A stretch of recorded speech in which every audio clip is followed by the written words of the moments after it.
नमस्कार दोस्तों, कविता Yadav YouTube channel पर आप सभी का स्वागत है।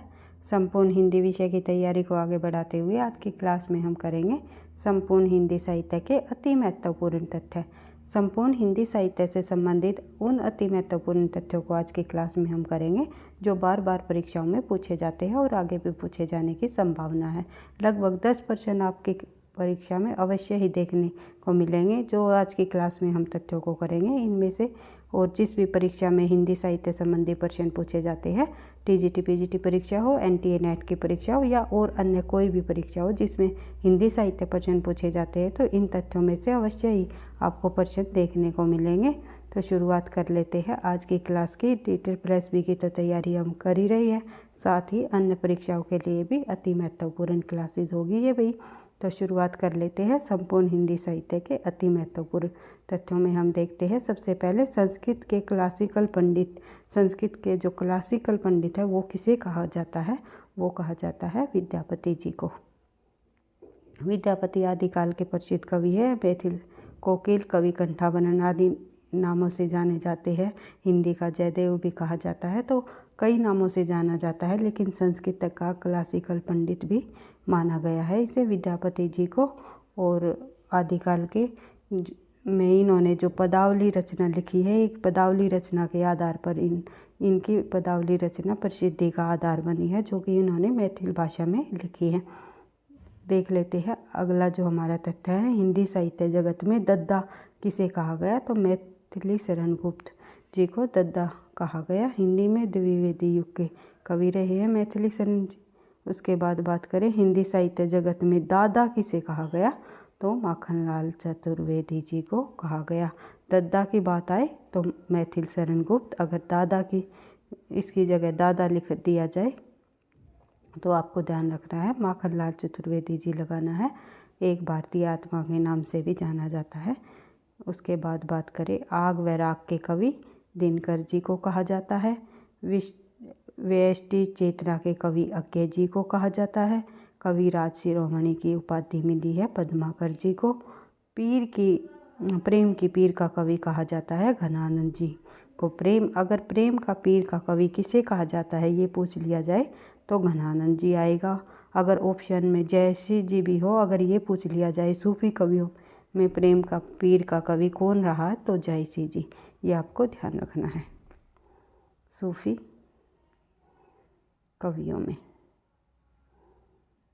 कवियों में कौन रहा है? वो है जयश्री जी, ये आपको ध्यान रखना है। उसके बाद देख लेते हैं अगला जो हमारा तथ्य है, ब्रज भाषा का भूषण किसे कहा जाता है? बिहारी जी को कहा जाता है ब्रज भाषा का भूषण। अपभ्रंश का व्यास या भवभूति किसे कहा जाता है? तो पुष्यदंत को कहा जाता है। पुष्यदंत ने स्वयं को अभिमान मेरु भी कहा है। अभिमान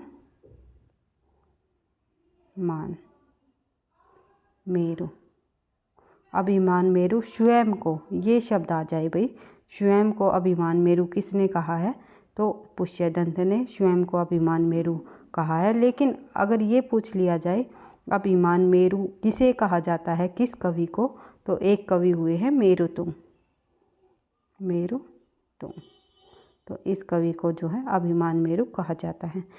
छोटी छोटी डिफरेंस से ही जो थोड़ी थोड़ी जो ये होती हैं, एक दूसरे से मिलते जुलते तथ्य है, ये आपको कंफ्यूज कर देते हैं, लेकिन एक एक तथ्यों को आपको बारीकी से समझते हुए जाना है, बार बार उनको रिवाइज करते हुए अपनी परीक्षा की तैयारी करनी है, ताकि आपको कहीं पर भी कोई भी कन्फ्यूजन का सामना न करना पड़े। तो देख लेते हैं अपभ्रंश का पाणिनि किसे कहा जाता है? तो हेमचंद्र जी को कहा जाता है अपभ्रंश का पाणिनि। इन्होंने जो है अपभ्रंश का एक व्याकरण लिखा था, शब्दानुशासन नाम से इन्होंने जो है, एक सेकेंड भाई, हिल गया थोड़ा सा,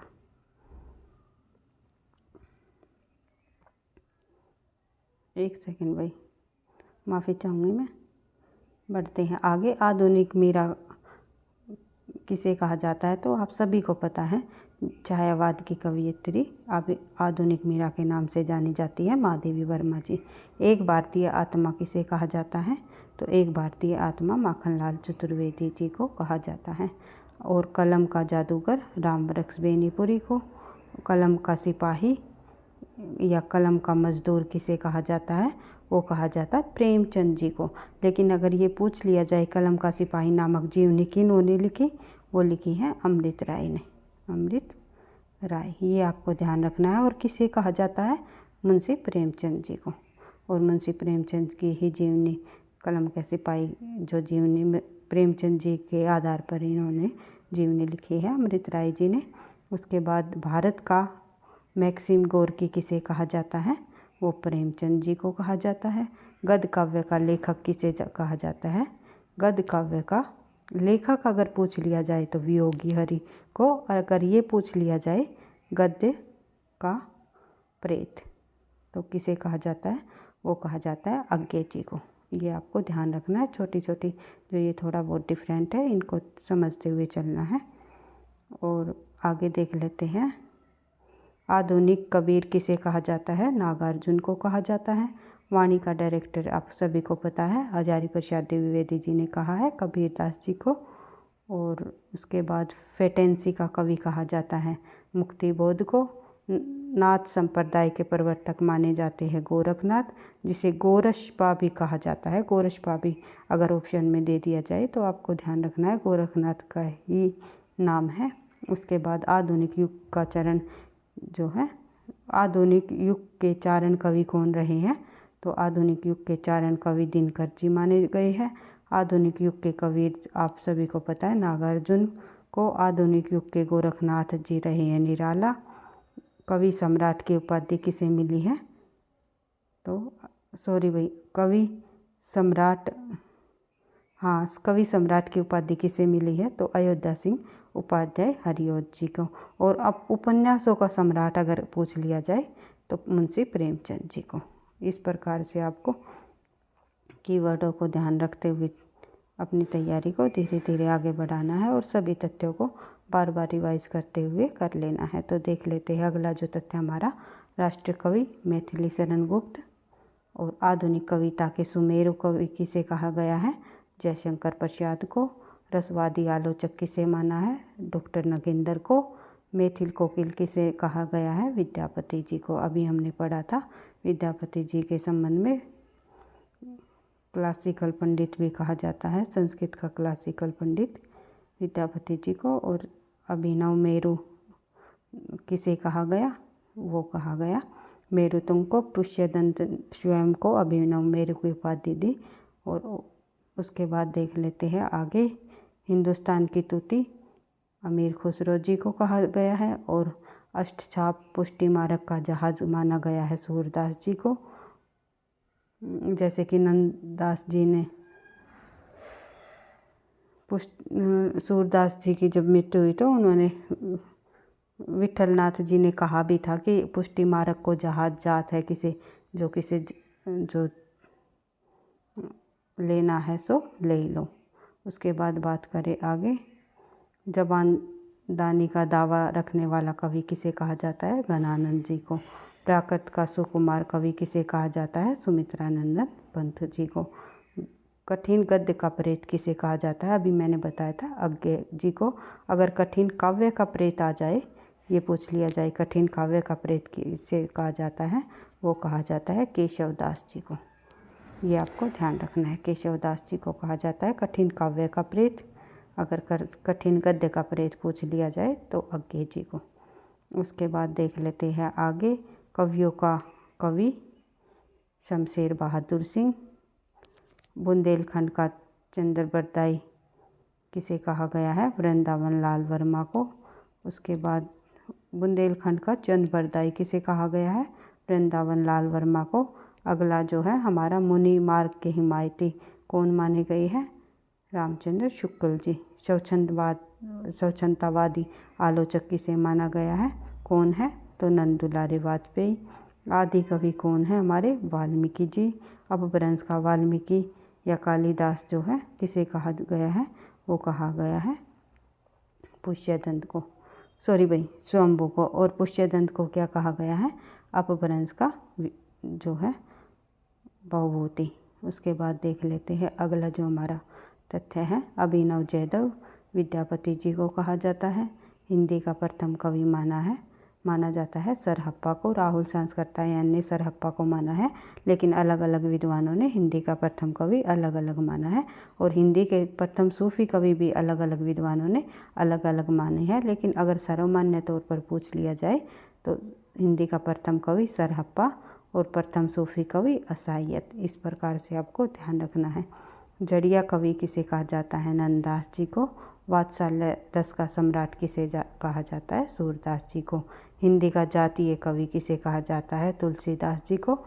और किन्होंने कहा हिंदी का जातीय कवि तुलसीदास जी को? वो कहा है रामविलास शर्मा ने। रामविलास शर्मा, ये आपको ध्यान रखना है, कई बार पूछ लिया जाता है। तुलसीदास जी को हिंदी का जातीय कवि किस लेखक ने कहा है? एक सेकंड पे। उसके बाद बात करें आगे। और हिंदी का जातीय कवि जो है बच्चन जी द्वारा विद्यापति को भी माना गया है और तुलसीदास जी को माना गया है रामविलास शर्मा जी ने। आगे हम देख लेते हैं।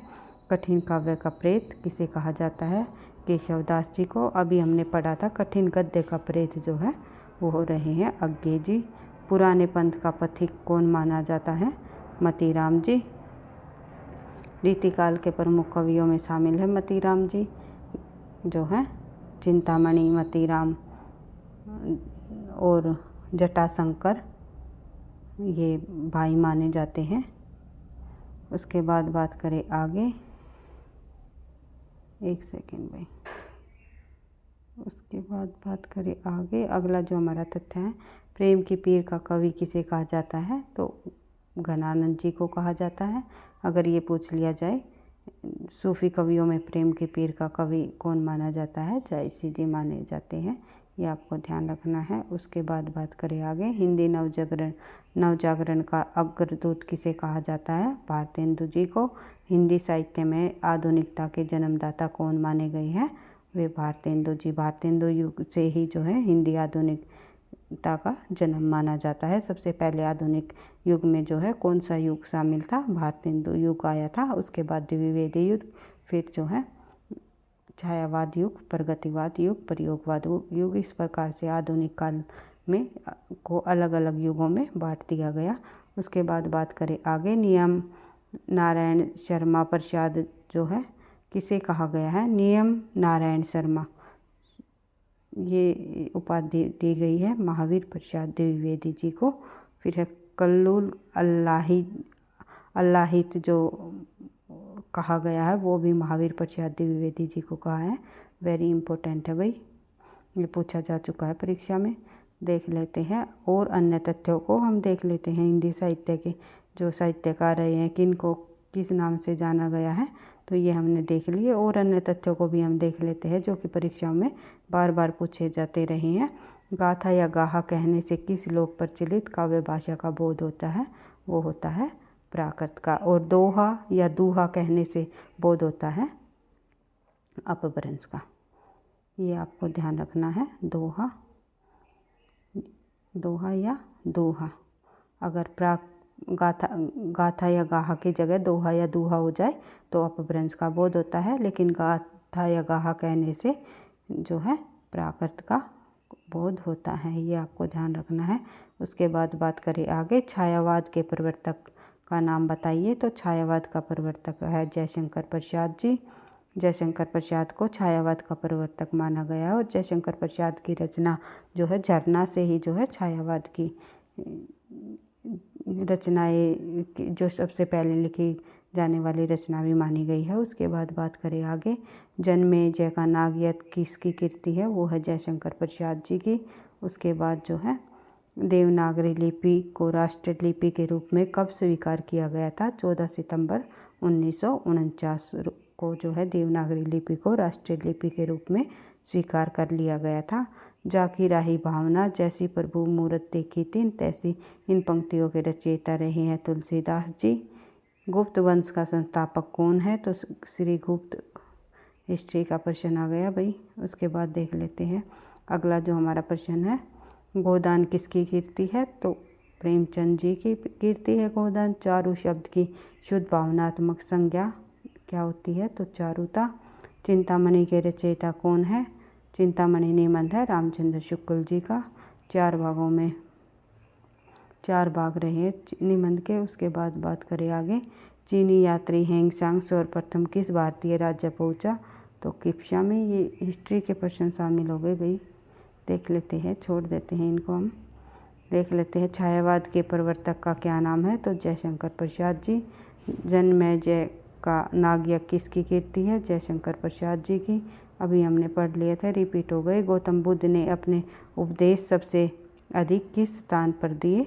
तो सारस्वती में दिए। और चंद बरदाई किसके दरबारी कवि माने जाते हैं? पृथ्वीराज रासो के, सॉरी भाई, पृथ्वीराज चौहान के दरबारी कवि माने जाते हैं, जिन्होंने पृथ्वीराज रासो की रचना की है।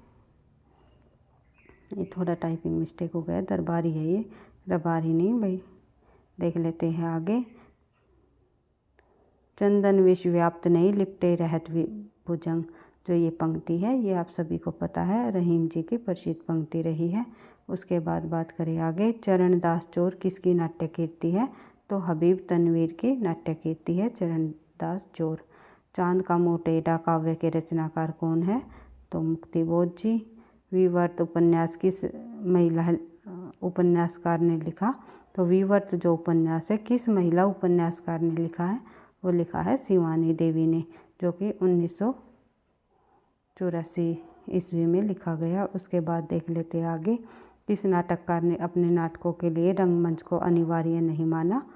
तो जयशंकर प्रसाद जी ने रंगमंच को अनिवार्य नहीं माना अपने नाटकों के लिए। उसके बाद बात करें आगे, किस पुस्तक का 15 भारतीय भाषाओं और 40 विदेशी भाषाओं में अनुवाद किया जा चुका है? वो है पंचतंत्र, जिसमें बाल कहानियाँ पंचतंत्र में ही जो शामिल है। उसके बाद बच्चों की जितनी भी पुस्तकें की जो बाल कहानियों से संबंधित रही है वो हमें पंचतंत्र में ही देखने को मिलती है। तो देख लेते हैं आगे, किस भाषा को द्रविड़ परिवार के सभी भाषाओं की जननी कहा जाता है? तो तमिल को। किस भाषा को भारतीय आर्य भाषाओं की जननी, भारतीय आर्य संस्कृति का आधार, देव भाषा आदि नामों से जाना जाता है? वो रही है संस्कृत। उसके बाद देख लेते हैं आगे, किस रचना की सर्वाधिक टीकाएँ लिखी? किस रचना की सर्वाधिक टीकाएँ लिखी गई है? वो है बिहारी सतसई की, 713 दोहे इसमें शामिल है बिहारी सतसई में। उसके बाद बात करें आगे, प्रश्न संख्या हमारी नेक्स्ट प्रश्न संख्या नहीं है भाई, अगला तथ्य हम देख लेते हैं। कुटुज के रचयिता कौन है? तो हजारी प्रसाद द्विवेदी जी। केरल राज्य की राजकीय भाषा क्या रही है? तो मलयालम। उसके बाद खड़ी बोली के सर्वप्रथम लोकप्रिय कवि कौन माने जाते हैं? तो अयोध्या सिंह उपाध्याय हरिऔध जी खड़ी बोली के सर्वप्रथम लोकप्रिय कवि के रूप में जाने गए हैं। उसके बाद बात करें आगे, खड़ी बोली का अरबी फारसी में रूप क्या रहा? वो रहा उर्दू भाषा। उसके बाद अन्य जो हम तथ्य देख लेते हैं, प्रेमचंद जी से संबंधित उनकी प्रमुख कीर्तियाँ, जो उनके जीवन से संबंधित किन किन जो रचनाकारों ने, साहित्यकारों ने उनकी जीवनियों से संबंधित रचना लिखी है, प्रेमचंद से संबंधित किन किन कवियों ने, किन किन साहित्यकारों ने रचना की है, ये हम देख लेते हैं। सबसे पहले प्रेमचंद घर में नामक जो जीवनी है वो शिवरानी देवी ने लिखी है। कलम का मजदूर जो है मदन मोहन गोपाल ने अंग्रेजी में लिखा था, कलम का मजदूर, और प्रेमचंद जी से ही संबंधित रहा। उसके बाद कलम का सिपाही जो है अमृत राय ने लिखा। प्रेमचंद जीवन और कृतित्व जो है हंसराज रहबर ने लिखा। प्रेमचंद चिंतन और कला जो है इंद्रनाथ मादन ने लिखा। प्रेमचंद और गांधीवाद जो है रामदीन गुप्त जी ने लिखा। प्रेमचंद विश्वकोश नाम से जो है कमल किशोर गोयंका ने लिखा है। उसके बाद बात करें प्रेमचंद और उनका साहित्य, मंथननाथ गुप्त ने लिखा है। उसके बाद देख लेते हैं आगे, प्रेमचंद और उनका युग जो है रामविलास शर्मा द्वारा लिखा गया। प्रेमचंद सामंतों के मुंशी जो है धर्मवीर भारती द्वारा लिखा गया। प्रेमचंद साहित्य विवेचना जो है नंद दुलारे वाजपेयी द्वारा लिखी गई रचना है। उसके बाद बात करें प्रेमचंद एक विवेचना जो है इंद्रनाथ मादन ने लिखी। प्रेमचंद अध्ययन की नई दिशा कमल किशोर गोयंका, ये कमल किशोर गोयंका ही है भाई, जिन्होंने जो है प्रेमचंद जी की जितनी भी उर्दू और हिंदी की जो रचनाएं हैं, कमल किशोर गोयंका जी ने प्रेमचंद की संपूर्ण हिंदी और उर्दू की जितनी भी कहानियाँ जो लिखी उन्होंने, वो प्रेमचंद कहानी रचनावली से जो प्रकाशित कराई। किस नाम से प्रकाशित कराई? इन्होंने, कमल किशोर गोयंका ने प्रेमचंद की हिंदी और संपूर्ण हिंदी और उर्दू की कहानियों को प्रेमचंद रचनावली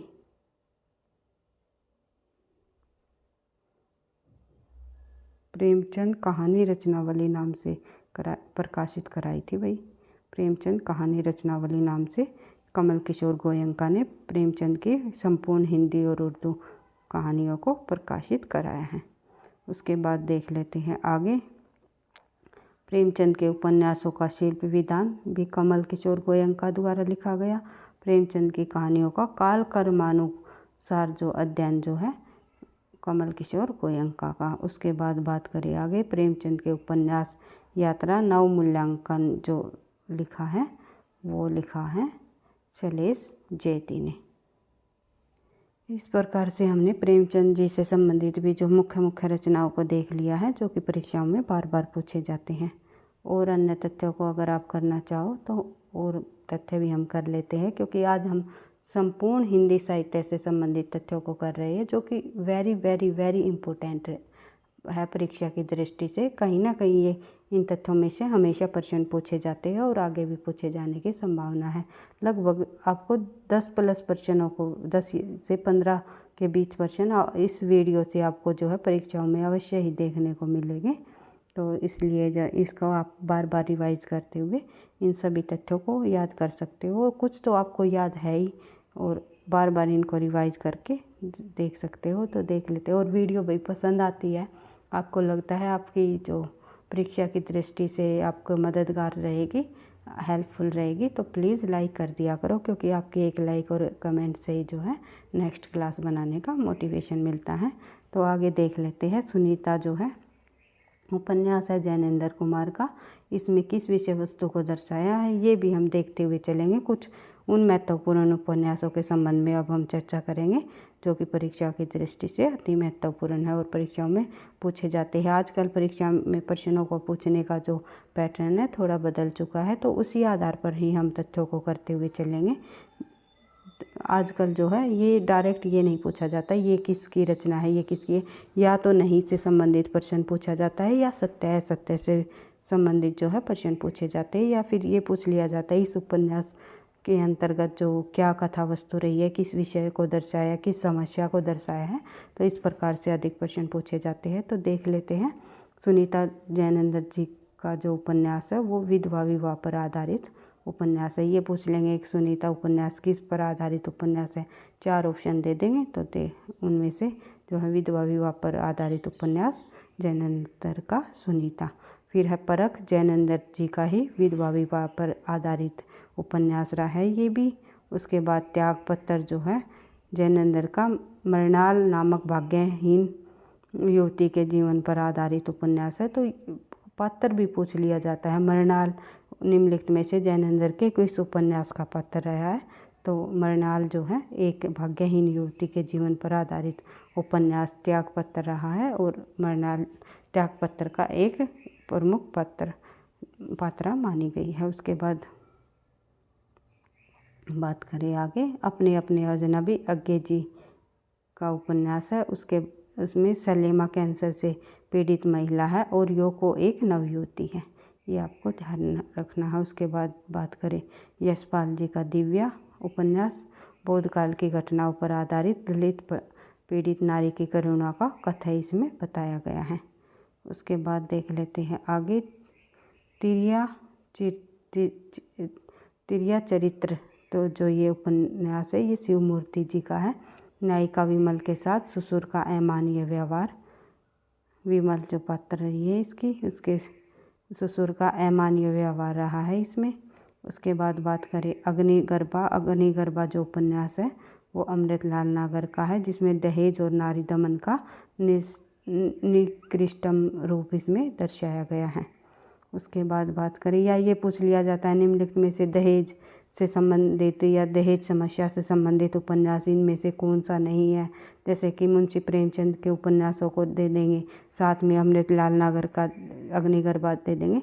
तो आपको हर एक उपन्यास के संबंध में थोड़ी थोड़ी जानकारी होनी चाहिए, जिससे आपको ये पता चल जाए कि इसकी जो है ये इस समस्या पर आधारित उपन्यास रहा है या इसमें इस कहानी को दर्शाया गया है, इस जो है इन परिस्थितियों को इसमें दिखाया गया है। तो इससे संबंधित इस प्रकार से आप तथ्यों को ध्यान रखोगे तो जब ऑप्शन में आपके सामने तथ्य आएंगे तो आपको जो है पता चल जाएगा। देख लेते हैं, बूंद और समुंदर जो उपन्यास है वो अमृतलाल नागर का है। विधवाओं की विडंबनापूर्ण स्थिति दर्शाई गई है। ऐसा नहीं है कि जो एक समस्या विधवाओं की विडंबनापूर्ण स्थिति केवल बूंद और समुंदर में ही दर्शाई गई है, और भी बहुत सारे उपन्यास लिखे गए अलग अलग लेखकों द्वारा, तो कई उपन्यासों में दर्शाया गया है। तो हमें ये देखना है कि किस समस्या को दर्शाया गया है। तो इससे संबंधित एक प्रश्न अवश्य ही पूछा जाता है। और अन्य तथ्यों को भी देख लेते हैं भाई, एक सेकंड। उद्दाता काव्य का मूल स्रोत किन्होंने माना, वो माना है लोजाइन्स ने। ये हमारा थोड़ा सा पाश्चात्य काव्य शास्त्र से संबंधित प्रश्न आ गया। और ये जो हमारे अभी हमने कर लिए थे ये उपन्यास से संबंधित, तो निर्मला जो है ये हमने नहीं किया था भाई। निर्मला प्रेमचंद जी के दहेज प्रथा पर आधारित अनमेल विवाह को दर्शाया गया है। दहेज प्रथा और अनमेल विवाह निर्मला उपन्यास में दिखाया गया है। प्रेमचंद जी द्वारा रचित उपन्यास है। सेवा सदन, निर्मला, कफन, गोदान आदि जो क्रमभूमि, प्रेमाश्रम, कई एक सेकंड भाई। प्रेमचंद जी के जितने भी उपन्यास है उसकी विषय वस्तु को जानना इम्पोर्टेंट है भाई, बार बार परीक्षाओं में पूछे जाते हैं। प्रेमचंद जी से जितने भी संबंधित जितने उपन्यास रहे हैं तो आपको उनको बार बार पढ़ते हुए याद कर लेना है। बढ़ते हैं आगे। तितली जयशंकर प्रसाद जी का ग्रामीण जीवन को केंद्र में रखकर नारी की कहानी बताई है इसमें। उसके बाद बात करें आगे, सुनीता का हमने देख ही लिया था। उसके बाद बात करें आगे, छंद शास्त्र को अन्य किस नाम से जाना जाता है, तो पिंगल शास्त्र नाम से जाना जाता है छंद शास्त्र को। एक सेकंड पे। उसके बाद देख लेते हैं, ये थोड़े पाश्चात्य ये थोड़े से काव्य शास्त्र से संबंधित प्रश्न आ गए, लेकिन परीक्षा की दृष्टि से इम्पोर्टेंट है। इनको पता नहीं है कैसे इंक्लूड हो गई, ये मैं करना नहीं चाहती थी, लेकिन चलो कोई बात नहीं, हो गई तो हम कर ही लेते हैं। एक दो तथ्य ही है, ज़्यादा नहीं है। तो दोषों के लक्षणों का विवेचन सर्वप्रथम किन्होंने किया, तो वामन जी ने किया। रीति संप्रदाय के प्रवर्तक का माने जाते हैं। 8वीं शताब्दी के कवि रहे हैं। भारतीय काव्य शास्त्र के अंतर्गत शामिल है वामन जी। देख लेते हैं आगे, मुख्यार्थ का जिससे अपकर्ष हो वह दोष है। ये जो बात ये कथन कहा है ये मम्मट जी का है। गुण काव्य की संपत्ति अर्थात सौंदर्य विधायक तत्व और दोष उसकी विपत्ति अर्थात सौंदर्य विघातक तत्व है। विघातक है भाई, ये टाइपिंग मिस्टेक हो गया। तो जो ये कथन कहा है ये दंडी जी का है। उसके बाद बात करें आगे, अगला जो हमारे तथ्य है, एक बार हम बिहारी सतसई से संबंधित भी कुछ बिहारी के बारे में कुछ आचार्यों के जो है कथन भी देख लेते हैं, क्योंकि आजकल कथनों से संबंधित भी अधिक प्रश्न पूछे जाते हैं। तो निम्नलिखित कथन है बिहारी सतसई और बिहारी जी के संबंध में किसने क्या कहा है, किस कवि ने बिहारी सतसई की रचना, जो बिहारी जी की रचना है बिहारी सतसई, जिसमें 713 दोहे शामिल है, और जो है बिहारी की जो एकमात्र रचना के आधार पर जो बिहारी को प्रसिद्धि मिली है रीतिकाल के अंतर्गत संपूर्ण हिंदी साहित्य में। तो देख लेते हैं, आचार्य रामचंद्र शुक्ल ने कहा है बिहारी जी के संबंध में, इनमें तो रस के ऐसे छींटे पड़ते हैं जिससे बिहारी सतसई रचना के संबंध में कहा आचार्य रामचंद्र शुक्ल ने कि इसमें तो रस के ऐसे छींटे पड़ते हैं जिनसे हृदय कालिका थोड़ी देर तक खिल उठती है। ये जो कथन कहा है ये बिहारी सतसई के संबंध में आचार्य रामचंद्र शुक्ल द्वारा कहा गया है। इनका एक दोहा हिंदी साहित्य में एक एक रत्न माना है। बिहारी जी के संबंध में आचार्य रामचंद्र शुक्ल ने कहा है कि इनका एक दोहा यानी कि बिहारी सतसई की रचना का जो एक दोहा है वो हिंदी साहित्य में एक एक रत्न के समान माना गया है।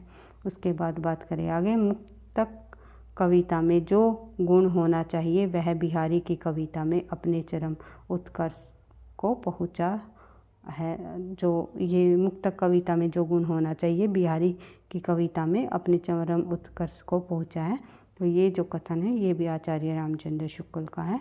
तो 3 कथन हमने बिहारी सतसई और बिहारी जी के संबंध में आचार्य रामचंद्र शुक्ल जी के देख लिए। इनको आपको बार बार रिवाइज कर लेना है। अगला देख लेते हैं हजारी प्रसाद द्विवेदी जी ने बिहारी जी के बारे में क्या कहा है। तो रीतिकाल के सबसे अधिक लोकप्रिय कवि कौन है? बिहारी। ये किन्होंने माना है? रीतिकाल का सबसे अधिक लोकप्रिय कवि किन को माना है? बिहारी को। किन्होंने? हजारी प्रसाद द्विवेदी जी ने। फिर देख लेते हैं राधाचरण गोस्वामी जी ने क्या कहा है बिहारी जी के संबंध में। यदि सूर सूर तुलसी शशि उड़गन के सवदास, तो बिहारी पीयूष वर्षी मेघ है। बिहारी को पीयूष वर्षी मेघ किन्होंने माना है? राधाचरण गोस्वामी जी ने। सूरदास जी सूरज के समान, तुलसीदास जी चंद्रमा के समान और केशवदास जी जो है तारों के समान, और बिहारी पीयूष वर्षी मेघ उनके उदय होते ही जो है सब प्रकाश आच्छन्न हो जाता है, यानी इधर उधर फैल जाता है, प्रकाशित हो जाता है।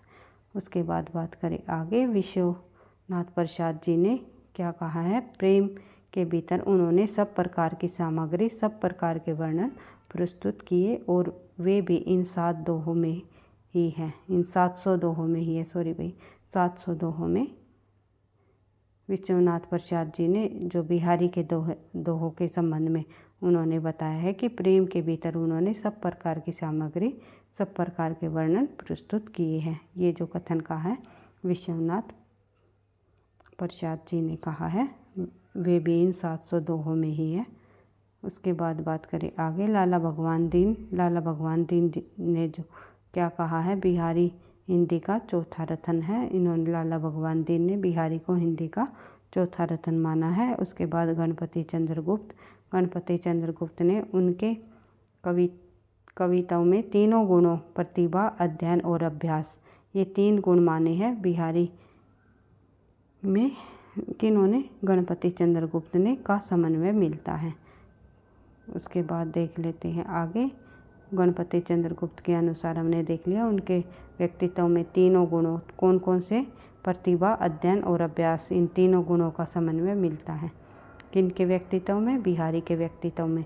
या ये पूछ लिया जाए कि गणपति चंद्र गुप्त ने प्रतिभा, अध्ययन और अभ्यास तीनों का समन्वय, तीनों गुणों का व्यक्तित्व किस साहित्यकार में मिलता है, ये माना है। तो बिहारी जी के में माना है इन्होंने, गणपति चंद्र गुप्त ने। ये आपको ध्यान रखना है। उसके बाद बात करें आगे, मिश्र बंधुओं ने क्या कहा है देख लेते हैं। श्याम, सुख और गणेश 3 भाई माने गए हैं मिश्र बंधु। तो मिश्र बंधुओं ने क्या कहा है बिहारी जी के संबंध में। इस एक छोटे से ग्रंथ में इस कवि रतन ने मानो समुद्र कुएं में बंद कर दिया हो। तो बिहारी सतसई जी की रचना के संबंध में इन्होंने कहा है कि इस एक छोटे से ग्रंथ में इस कवि रतन ने मानो समुद्र कुंज में बंद कर दिया हो। तो ये जो कथन कहा है मिश्र बंधुओं ने बिहारी जी के संबंध में, बिहारी सतसई जो उन्होंने रचना लिखी है इस संबंध में कहा है। कहा जाता है कि बिहारी ने जो है गागर में सागर भर दिया हिंदी साहित्य में। तो ये बात बिल्कुल सही कही है। अपने आप में बिहारी जी जो है रीतिकाल के एक रीतिसिद्ध कवियों में प्रसिद्ध कवि रहे हैं। इस प्रकार से संपूर्ण हिंदी साहित्य से संबंधित हमने उन तथ्यों को देखा है जो कि बार बार परीक्षाओं में पूछे जाते हैं। आज की क्लास से आपको अधिक प्रश्न जो है अवश्य ही देखने को मिलेंगे।